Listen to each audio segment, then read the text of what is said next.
Hey, what up, guys? Wanted to hit you with another video this afternoon since I'm already on it. Want to talk about all the fights from Saturday, November 9th. Or, well, actually, last week. It was a weekend recap from the 7th through the 9th. Actually, last Thursday on November 7th, you had the World Boxing Super Series finals at 118 pounds bantamweight. Naoya Inoue, undefeated fighter from Japan, scored a huge 12-round unanimous decision in a very tough, close fight against Nonito Donaire, the former multi-division world champion. It was a great fight. Both guys stunned each other. Inoue put Donaire down in the 10th or 11th round with a body shot. Almost finished him with that. Great fucking fight. Great finals. Inoue, you know what? I really don't do 118 pounds, that division, but I don't know, man. I mean, either Donaire's big for 118, which he is, because Donaire's fought all the way up at 126, or Inoue's just small. So I'm not sure he's taken over that division. Maybe there's one or two other fights for him to do, but I really think he could be moving up to 122 super bantamweight, the division I cover. That's the smallest division I cover. So we'll see what happens. But Donaire proved to me he's still a hardcore champion even at 36. That guy's got the heart of a champion.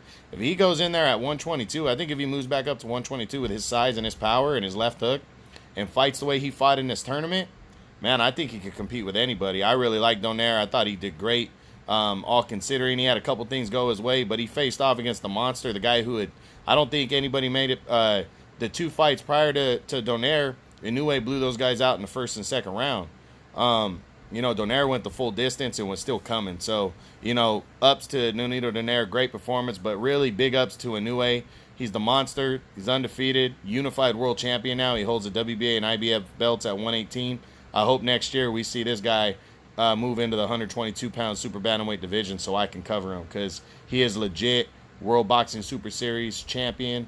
Muhammad Ali trophy belongs to him. So big time win right there. That was last week. Go back and take a look at that. That was on DAZN. We'll get into the weekend fights. We'll start with the fights from Saturday, November 9th. On DAZN, you had a matchroom card. It was headlined by KSI and Paul Logan, two nobodies fighting at cruiserweight, like MMA fighters. Yeah, I'm not even going to talk about that. That's not boxing to me. So the undercard fights, though, you had Billy Joe Saunders was on the undercard, undefeated WBO super middleweight champion. That's 168.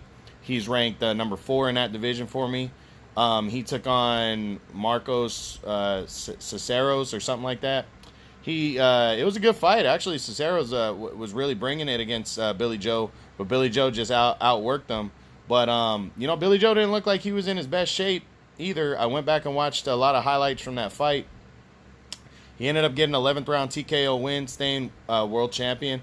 Billy Joe's done this in the past, though. When he's facing a nobody, he kind of fights down to his competition. So the guy's very talented. He stayed busy, got a win. We'll see what happens next for him. This was not a main event fight, so I'm not going to rank him. I'm not going to do a what's next on him. So he could be facing Callum Smith. Of course, he wants the Canelo fight. I mean, I don't think he gets Canelo. I think Callum Smith's really possible. I think he needs to sign on the dotted line for that one next year. That's a huge domestic rivalry. It's a unification bout. Why not? Go for it. Let's do this. We'll see what he decides to do. There's a lot of big names going to be moving into 168, like Danny Jacobs. He's also a matchroom guy. So we'll see what happens. He's got a lot of options if one of those guys is willing to fight him. But Billy Joe didn't look great, so we'll see if he can get that fight. Later on, you had Devin Haney in a co-feature, WBC lightweight champion. He's undefeated. Made the first defense of his title. Got a 12-round decision over some dude named Alfredo Santiago. Dude was tough. Haney outboxed him. 12-round decision. Nothing surprising here. I think a lot of people were hoping for a knockout in his first title defense. Still is not a proven world champion to me, even though he got upgraded to that status. But the WBC just ordered Haney to take on Javier Fortuna, former world champ at 130. Fortuna's a real deal. He's definitely a step up in talent for Haney.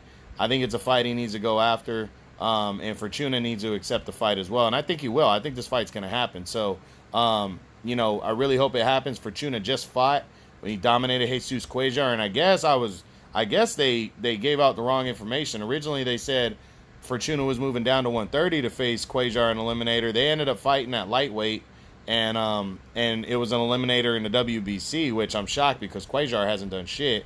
But that's what it was. Fortuna knocked him out in the second round, so we're gonna see. Fortuna's the real deal. He's ready to go again, and I hope that's the next fight for Devin Haney. But he got the decision and held on to his title.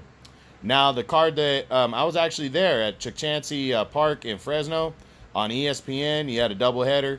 The co-feature saw Kubrat Pulev, heavyweight former world title challenger and current mandatory #1 contender. He stayed busy against Rydell Booker. Not that impressive here. I thought Pulev was going to blow away Booker, who looked like he was way out of shape.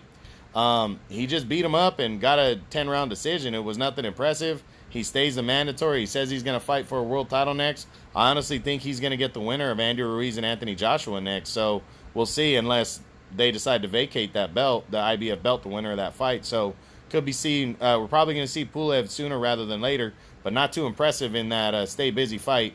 But you know what? Stay busy fights. You're not trying to take too big a risk when you have a world title on the line next. So not, you know, it's whatever. I think Pulev.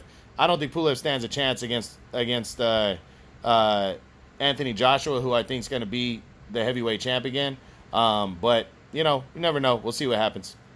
And then the main event, you had Jamel Herring making the first defense of his title against Lamont Roach Jr. Actually ended up being a really good fight. Herring got a 12-round decision in this one, but he got hurt in the 11th round, and Lamont Roach kept coming, and he made it a good fight. Kept coming, landed good power shots on Herring here and there. Herring's a good boxer. He proved that. But I also saw some flaws, that the guy can get hit, and he's not as slick and as fast as you know, maybe Tevin Farmer and guys like that, you know. But it's worth to wait and see. He got the decision. It was a convincing decision.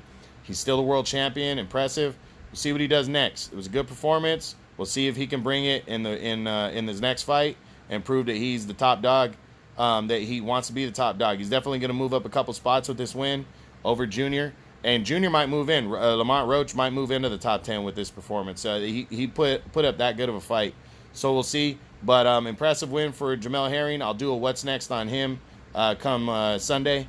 But that's it, guys. That's the weekend recap. I hope you enjoyed it. True Boxing, you've been hit with the truth.